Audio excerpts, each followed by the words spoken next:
तर मित्रांनो, मालिकेच्या 30 मेच्या एपिसोडमध्ये छान ट्विस्ट बघायला मिळतोय. आणि ट्विस्ट असा असणार आहे की सावलीला तिच्या गुरुकुलामध्ये काम करणारी क्षमा भेटते.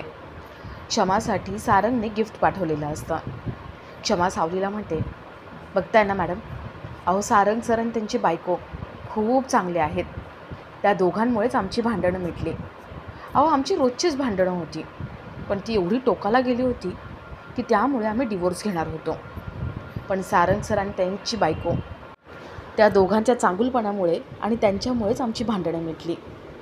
सावलीला वाटतं की सारंग दुसऱ्यांची भांडणं मिटवतो, पण आपली भांडणं मिटवली नाही त्याने डायरेक्ट दुसरं लग्न केलं. सावलीला वाईट वाटत असतं. तर इथे मोनिका घरात बसल्या बसल्या स्वप्न बघत असते. तिला असं दिसतं की सारंग सावलीला आतमध्ये घेऊन येतोय आणि तिलोत्तमा सावलीला थांबवते. तिलोत्तमा म्हणते, तू तिथेच थांबायचं, आतमध्ये यायचं नाही. तुझी हिंमत कशी झाली? तुला मी सांगितलं होतं, तुझी सावलीसुद्धा या घरावर पडता कामा नये. सावली म्हणते, एक मिनिट, मी माझ्या मर्जीने नाही आले, तुमचा लेक मला इथे घेऊन आलाय. तिलोत्तमा सारंगकडे रागाने बघते. सारंग सावलीचा हात धरून तिला आतमध्ये घेऊन येतो. तिलोत्तमा तिथेच कोसळते. आता मोनिकाचं हे स्वप्न सत्यात कसं उतरतंय ते बघण्यासारखं असेल. तर या सगळ्याची सुरुवात कशी होते ते थोडक्यात पाहू. तर मालिकेत आपल्याला असं बघायला मिळतं आहे की राजकुमार मोनिकाला गुरुकुल रिकामं करण्यासाठी, गुरुकुल आपल्या ताब्यात घेण्यासाठी जो काही त्याने प्लॅन बनवला आहे आणि जगन्नाथला धमकीचा फोन केला आहे त्याबद्दल सांगत असतो. तेवढ्यात तिथे जगन्नाथ येतो. जगन्नाथ राजकुमारची कॉलर धरतो आणि त्याला जाब विचारतो. जगन्नाथ म्हणतो, राजकुमार, मला माहिती आहे या सगळ्यामागे तुझाच हात आहे, पण एक लक्षात ठेव, माझ्या जागेवरती जर वाकड्या नजरेने बघण्याची हिंमत जरी केलीस ना तर तुझे डोळे काढून हातात देईन. मोनिका जगन्नाथचं ते रूप बघते आणि मोठमोठ्याने आरडाओरडा करते. मोनिका मोठमोठ्याने जगन्नाथला म्हणते, ओ, आमच्याच घरात येऊन तुम्ही माझ्या नवऱ्यावर हात उचलताय? काय कोण आहात तुम्ही? मोनिका मोठमोठ्याने वॉचमनला आवाज देते, घरातल्या सगळ्यांना आवाज देते.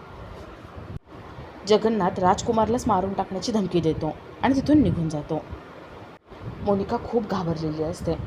मोनिका म्हणते, हा जगन्नाथ होता? कसला डेंजर माणूस आहे हा, मला भीती वाटायला लागली याची. मोनिका जगन्नाथचा, राजकुमारचा आणि सगळ्यांचाच विचार करते. तिला सगळ्यामध्येच गडबड वाटत असते. तर इथे ओवी क्लासला आलेली असते. सावली सगळ्यांना सांगते की माझ्यासोबत स्टेजवर गाणारी एक मुलगी आहे आणि तिचं नाव आहे ओवी.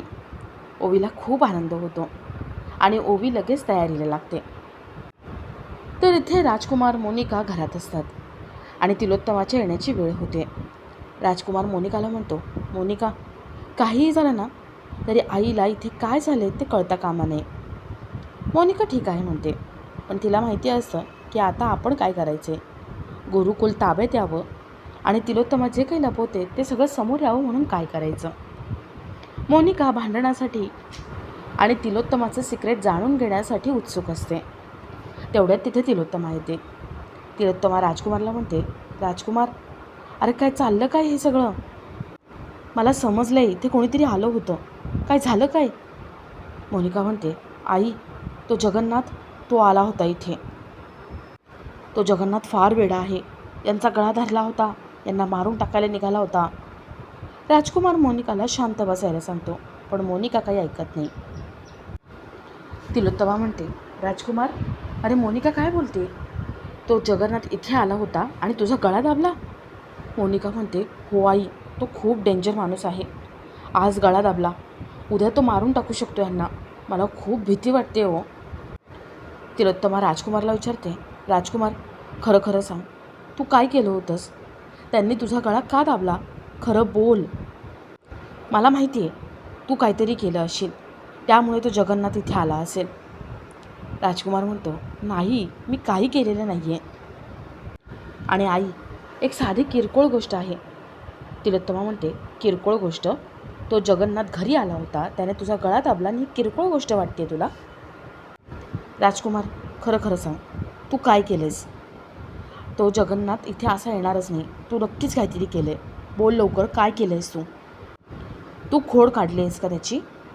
राजकुमार म्हणतो, नाही ग आई, मी खोड वगैरे नाही काढली. मी जे काही केलं ते कंपनीच्या फायद्यासाठी केलं. मी आपल्या गुंडांना सांगितलं आणि त्यांनी जगन्नाथला फोन केला. गुरुकुलाची जागा रिकामी करायला सांगितली. तिलोत्तमा म्हणते, तू काय मूर्ख आहेस का? किती वेळा तुला मी सांगितलं आहे हे असलं करू नकोस, त्या जागेकडे ढुंकून बघू नको, तरी पण तू का फोन करायला लावलास?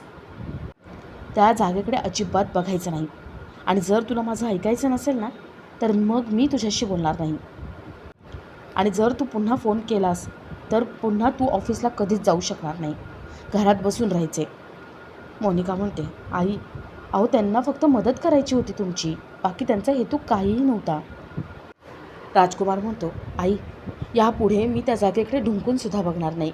प्लीज आता तरी माफ कर मला. तिलोत्तमा रागावून निघून जाते. इथे मोनिका म्हणते, ही तिलोत्तमा जगन्नाथ घरी आला, राजकुमारचा गळा दाबला तर उलट राजकुमारलाच ओरडते. म्हणजे नक्कीच काहीतरी काळोवेर आहे. यात तिलोत्तमाचं काहीतरी मोठं सिक्रेट लपलेलं आहे. आता हे नेमकं सिक्रेट काय आहे ते मला शोधून काढावंच लागणार. तर इथे ओवीला घ्यायला सारंग आलेला असतो आणि अबीर त्याला भेटतो.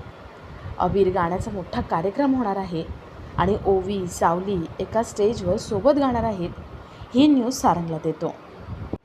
अबीर सारंगला म्हणतो, दोघं एकत्र गाणं गाणार आहेत, त्यामुळे तुमचं सगळं काम मीटिंग सगळं बाजूला ठेवायचं आणि त्या दिवशी ओवीसाठी तुम्ही तिथे यायचंच आहे. सारंग म्हणतो, हो नक्कीच येणार मी. तर इथे मोनिका गुरुकुलामध्ये येते.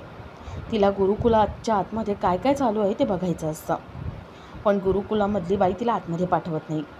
मोनिका गुरुकुलाच्या मागच्या बाजूला जाते आणि आतमध्ये नेमकं कोण आहे, तिलोत्तमा एवढी का घाबरते हे शोधून काढण्याचा प्रयत्न करते. मोनिकाला सावली दिसते. मोनिका म्हणते, म्हणजे सावली इथे आहे म्हणून ती तिलोत्तमा म्हणाली की गुरुकुलाची जागा आपल्याला नको.